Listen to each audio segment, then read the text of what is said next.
চাঁদপুরে আলোচিত স্বর্ণ ব্যবসায়ী পিন্টু দাস ও তার পরিবারের ৩ সদস্যকে চট্টগ্রামের পটিয়া থেকে উদ্ধার করেছে পুলিশ। লোকজনের বন্ধক রাখা স্বর্ণ ফেরত দিতে না পেরে তারা আত্মগোপনে চলে গিয়েছিলেন বলে প্রাথমিকভাবে ধারণা করছে পুলিশ। শুক্রবার বিকেলে সদর মডেল থানায় প্রেস ব্রিফিংয়ে তথ্য জানায় অতিরিক্ত পুলিশ সুপার মোহাম্মদ লুৎফর রহমান। পরে পটিয়া থেকে তাদের উদ্ধার করে চাঁদপুর পুলিশের একটি দল।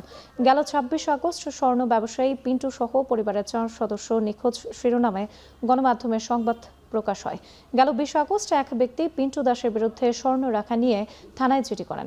পরে পিন্টু দাস যে বাসায় ভাড়া থাকতেন সেই বাসার মালিকের ছেলে রাসেল খান পিন্টু দাসকে পাওয়া যাচ্ছে না বলে অভিযোগ করে ২২ আগস্ট মডেল থানায় সাধারণ ডায়েরি করেন।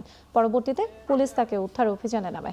বর্তমানে পিন্টু দাস ও তার পরিবারের সদস্যদের অধিকতর জিজ্ঞাসাবাদের জন্য পুলিশ হেফাজতে রাখা হয়েছে।